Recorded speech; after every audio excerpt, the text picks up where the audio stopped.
Old Hollywood sold the illusion of purity, elegance, and moral perfection. Behind the studio lights, power ruled desire, parties blurred boundaries, and women were judged by rules men never faced. In this video, we expose why some of Hollywood's most famous actresses were labeled as sleeping with everyone, and what the industry was really hiding all along.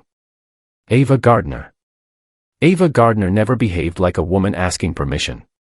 From the beginning, her beauty placed her at the center of Hollywood's desire economy, and powerful men circled her without restraint. Her marriage to Mickey Rooney was brief and miserable. He bragged.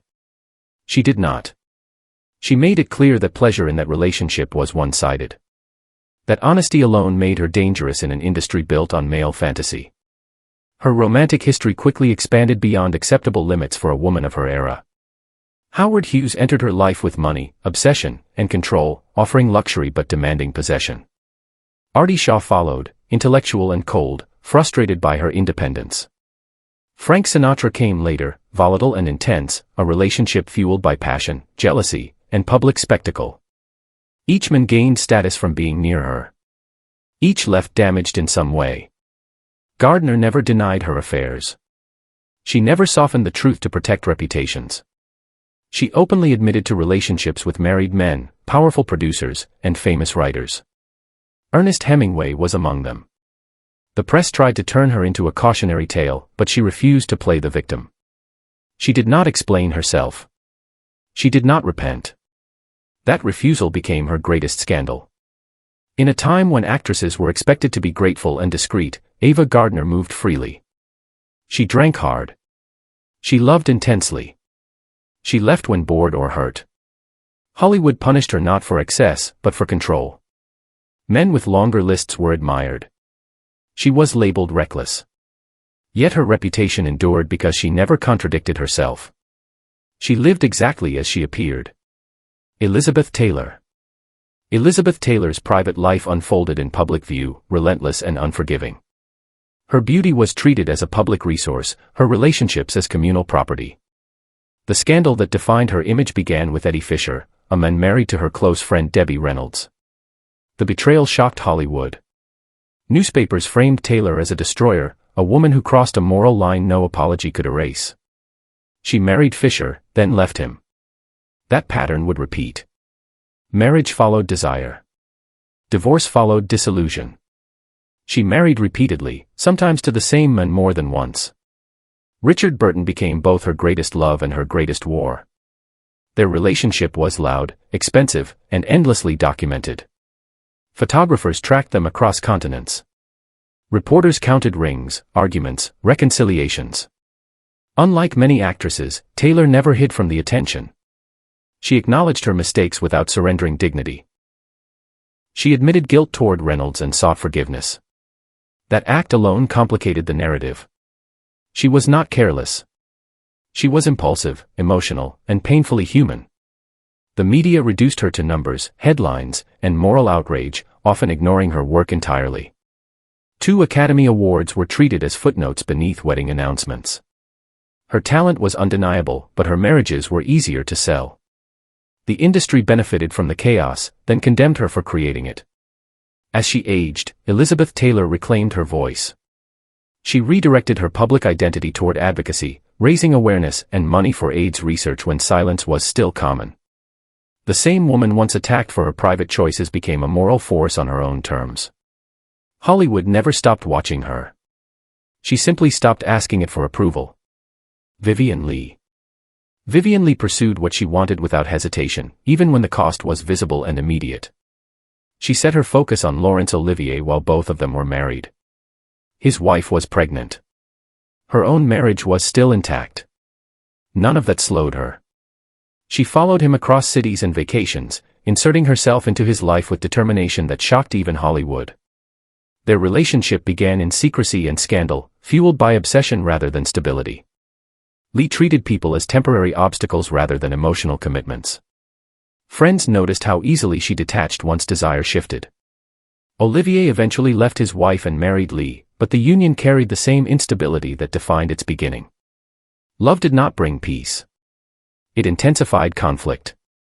Behind the glamour, Leigh's behavior was shaped by a mind under constant strain. She suffered severe mood swings, periods of manic energy followed by crushing despair. During high phases, she became impulsive, sexually reckless, and emotionally volatile. During crashes, she withdrew, suspicious and fragile. At the time, there was no clear diagnosis or effective treatment. What would later be recognized as bipolar disorder was misunderstood and unmanaged. Her illness affected every relationship she touched. She demanded absolute devotion, then rejected it without warning. Lovers became caretakers. Passion turned into exhaustion. Olivier, once captivated, grew overwhelmed by her instability and frequent hospitalizations. Their marriage collapsed under the weight of her illness and his inability to save her. After the divorce, Lee continued forming intense attachments. She entered a long relationship with actor John Marivalli, who remained loyal despite her worsening condition. Even then, rumors followed her. Names circulated. Affairs were implied. Hollywood preferred scandal to context. Few acknowledged that her erratic choices were symptoms rather than moral failures. Professionally, Lee remained extraordinary. Her performances carried a nervous electricity that mirrored her inner life.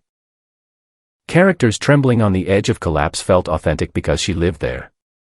Off-screen, the same intensity destroyed her ability to maintain normal boundaries. Love became a battlefield. Desire became a trigger. Her final years were marked by declining health and isolation. Tuberculosis weakened her body. Mental illness fractured her relationships. When she died, the narrative focused on her beauty, her affairs, and her instability. Rarely was compassion extended. Vivien Leigh was remembered as difficult, demanding, and destructive.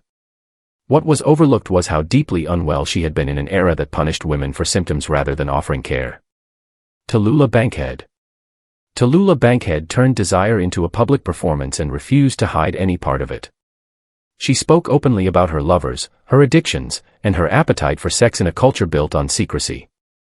She described herself as ambisexual and rejected labels imposed by others.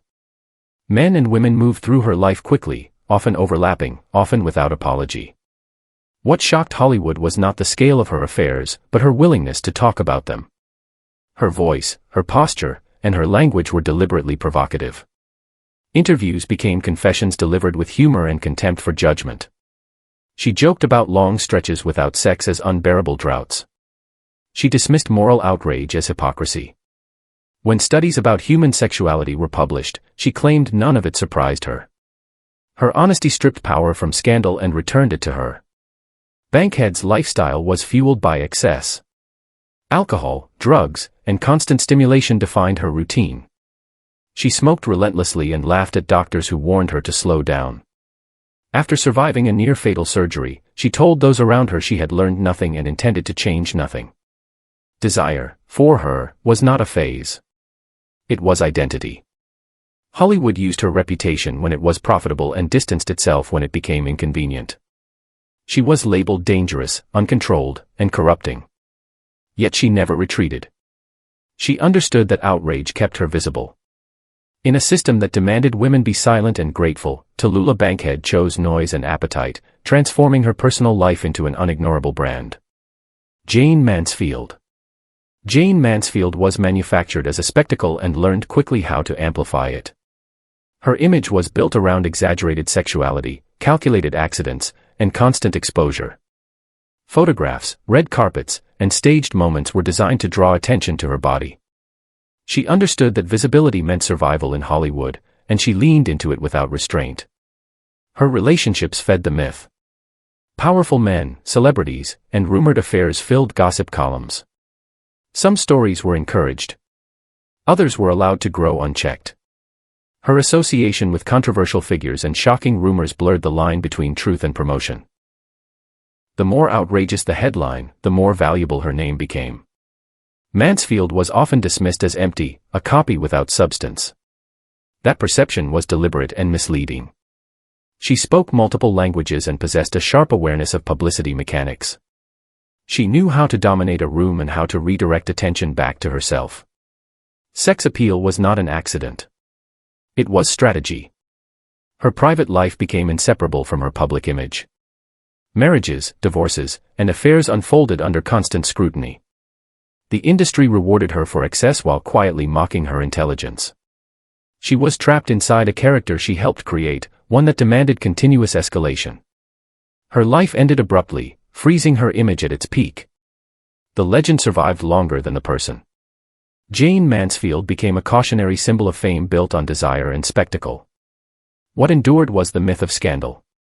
What faded was the recognition that she understood exactly what she was doing in a system that left women few other options. Mae West. Mae West treated marriage as a joke and morality as material. She openly mocked the idea that a woman needed a husband to be respectable, stable, or complete.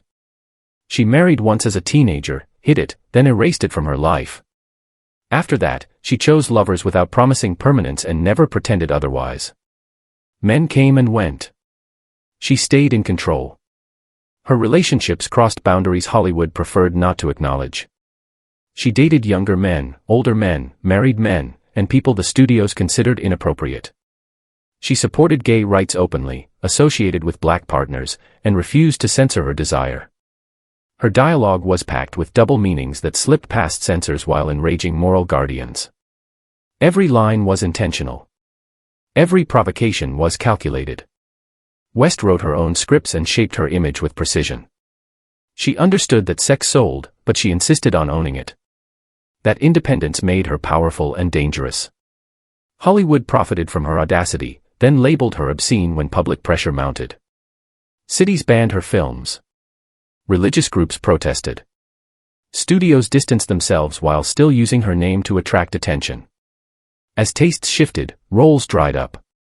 The industry that once celebrated her confidence treated her as outdated and excessive. She remained unapologetic until the end, living alone with a much younger companion and refusing to rewrite her past. Mae West was not punished for desire.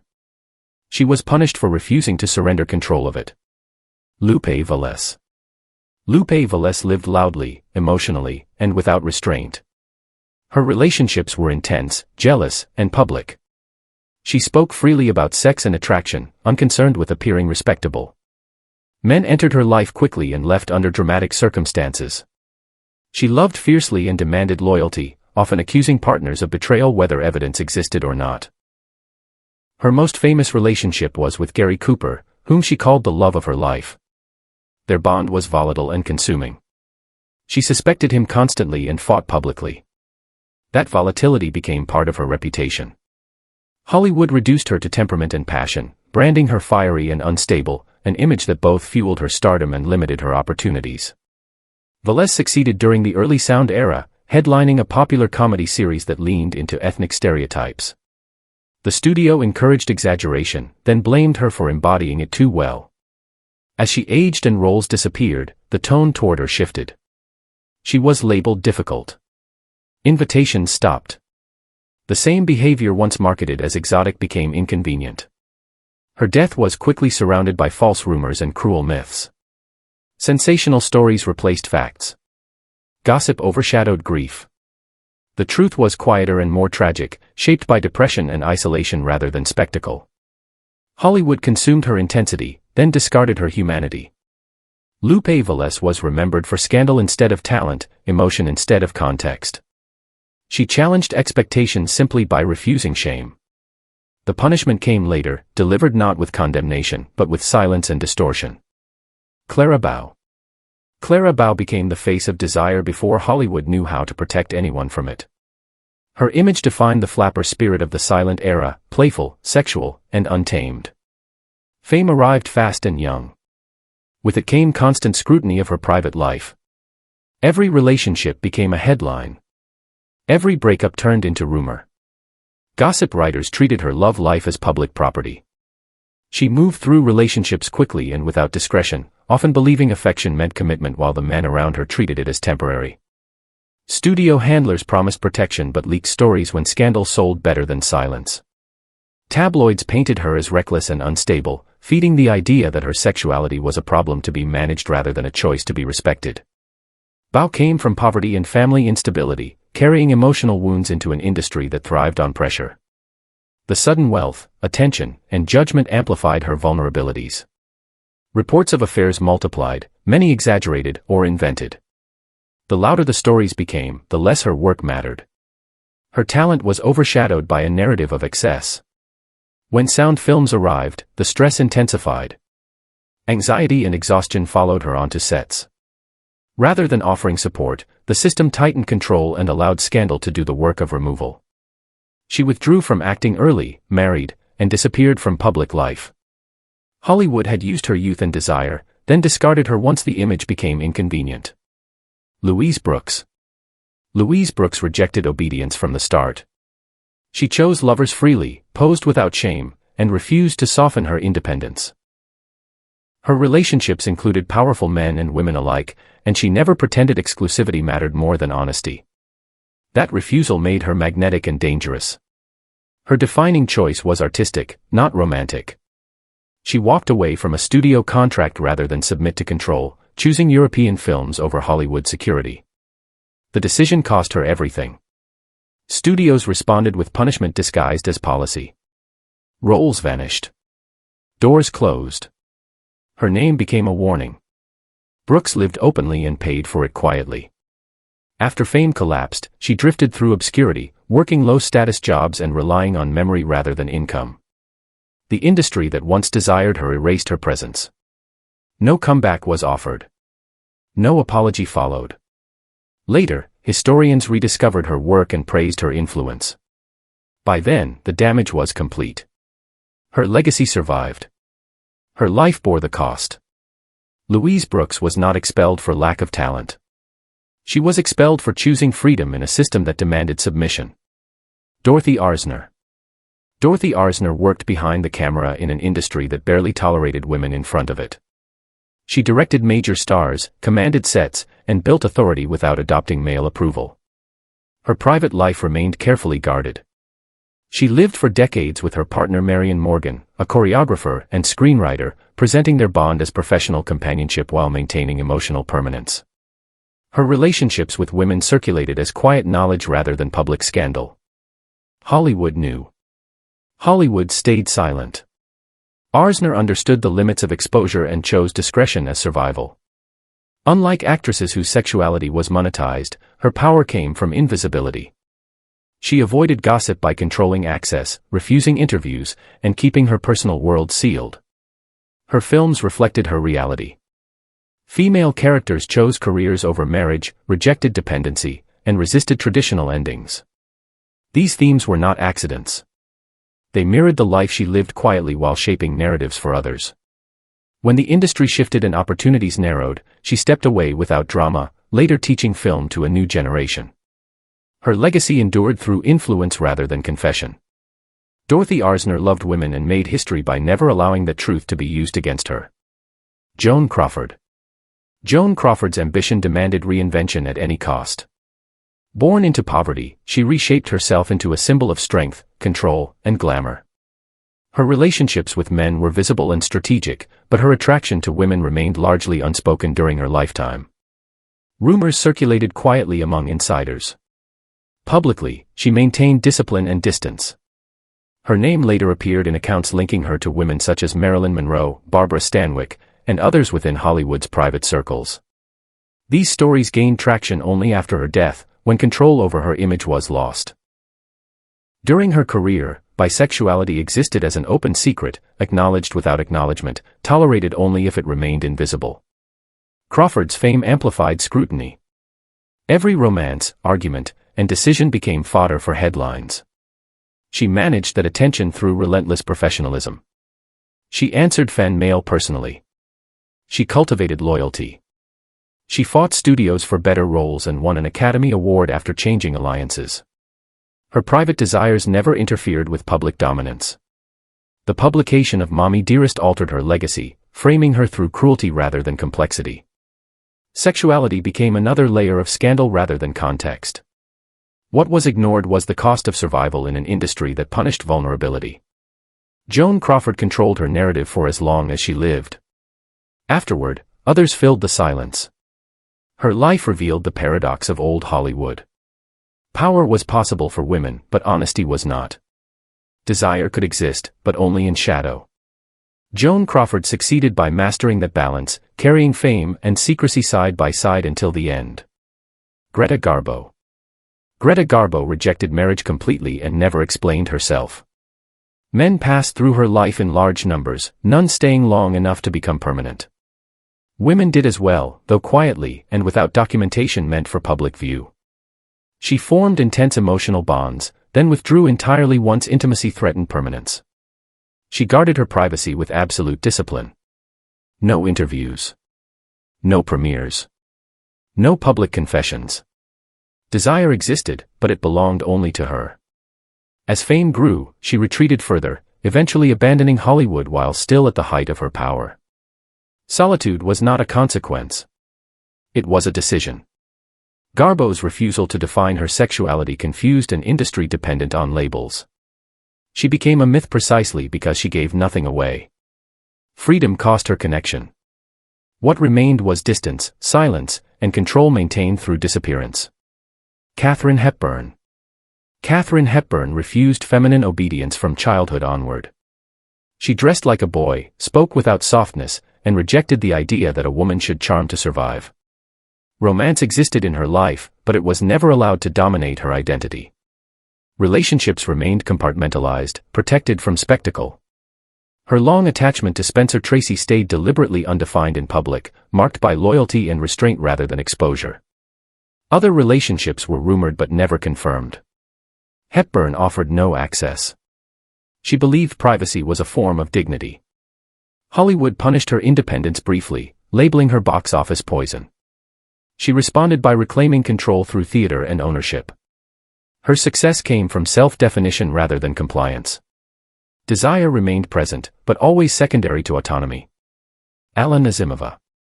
Alla Nazimova lived openly queer within carefully constructed spaces. She surrounded herself with artists, writers, and women who shared her desires. Her home became a refuge where sexuality did not require disguise. Relationships overlapped freely, shaped by creativity rather than secrecy. She translated that freedom into art. Her films challenged gender norms and celebrated erotic ambiguity. Desire and aesthetics merged without apology. Hollywood tolerated her as long as profit followed. When experimentation replaced conformity, support vanished. Nazimova's isolation was not emotional but institutional. She was pushed to the margins once her work no longer fit commercial expectations. What survived was influence rather than security. She created space for others to exist freely, even as her own place within the industry narrowed. Marlene Dietrich. Marlene Dietrich treated desire as borderless and identity as flexible. She formed relationships with men and women across continents, refusing to prioritize gender or nationality. Berlin shaped her early freedom. Hollywood amplified it. Her lovers included actors, writers, musicians, and artists, often overlapping and rarely exclusive. She dressed in suits, played with masculinity, and projected a controlled eroticism that unsettled conservative audiences. Her bisexuality was widely understood but never formally acknowledged. Studios protected the myth while benefiting from its danger. On screen, she embodied seduction with distance. Off-screen, she kept intimacy fragmented to preserve independence. During war, she rejected Germany under fascism and aligned herself with the Allied cause, performing for troops and renouncing comfort. Love continued, but allegiance shifted. Desire never softened her discipline. She ended her life isolated by choice, maintaining control through withdrawal. Sensuality made her iconic. Distance kept her intact. Grace Kelly. Grace Kelly's image suggested restraint, but her private life before royalty told a different story. She pursued relationships freely and without guilt, often with older, married co-stars. On set, attraction blurred boundaries. Off-set, affairs followed opportunity rather than approval. Her relationship with Gary Cooper began during filming despite his marriage and the age gap. Similar patterns repeated with other leading men. These affairs were treated as whispers rather than scandals, protected by studios invested in her elegance. She understood discretion and used it well. Marriage to Prince Rainier transformed her into a symbol of order and tradition. Romance became history. The freedom that once defined her vanished behind protocol. What remained was an image polished enough to erase what came before. Judy Garland. Judy Garland lived under control from childhood, shaped by schedules, expectations, and chemicals. Romance offered escape, but stability never followed. She married repeatedly, each union promising rescue and ending in collapse. Love became a cycle of hope and disappointment. Studios regulated her body and sleep through pills, creating dependence before she understood the cost. Uppers kept her working. Downers forced rest. Addiction followed routine. Emotional exhaustion intensified depression. Relationships suffered as mood swings deepened. Garland attempted to survive through connection, but fame distorted every bond. Partners became caretakers. Arguments became public. Failures became headlines. Despite extraordinary talent, her private pain defined perception. She continued performing while unraveling, her voice carrying longing that mirrored her life. Applause never replaced safety. Judy Garland was not destroyed by desire alone. She was consumed by a system that confused productivity with care and love with control. Old Hollywood repeated the same pattern again and again. Desire was encouraged, but only when it served men. Power moved freely through studios, beds, and contracts, while judgment flowed in one direction. Men with long romantic histories were framed as charming, passionate, or legendary. Women with the same behavior were labeled reckless, unstable, or immoral. The difference was never behavior. It was permission. Many of these actresses lived openly, intensely, and without apology. Some loved often. Some crossed boundaries. Some refused marriage. Some rejected secrecy. None of them invented the culture they were punished by. They simply existed inside it without submission. Hollywood rewarded them with fame, then weaponized scandal when control slipped away. Scandal functioned as discipline. Gossip columns, morality campaigns, and whispered rumors kept women cautious and compliant. Once an actress stepped outside acceptable limits, her private life became a public trial. Talent was sidelined. Context was ignored. Headlines replaced nuance. The industry claimed shock while quietly profiting from every story it leaked. No verdict is required here. These women were neither saints nor villains. They were human beings operating inside a system designed to exploit desire and punish autonomy. Some thrived briefly. Some collapsed. Some withdrew. Some were destroyed. What connects them is not excess, but imbalance. Freedom existed, but it was conditional. It was tolerated only when it remained invisible or profitable. Men in the same era exercised similar freedoms with fewer consequences. Their affairs added to mystique rather than shame. Their recklessness became legend rather than liability. That contrast exposes the true moral structure of classic Hollywood. Not conservative. Not permissive. Strategic. Time has softened outrage but not erased bias. These stories are still framed as cautionary, sensational, or tragic, rarely structural. The focus remains on what these women did, not on why the system reacted as it did. History often preserves judgment more faithfully than truth. The question lingers without resolution. If these actresses lived now, would they still be reduced to labels? Would their choices still overshadow their work? Or would freedom finally be recognized as a right rather than a flaw? Hollywood has changed its language, but power rarely changes its habits. The answer remains unfinished, suspended between admiration and control, exactly where it has always been.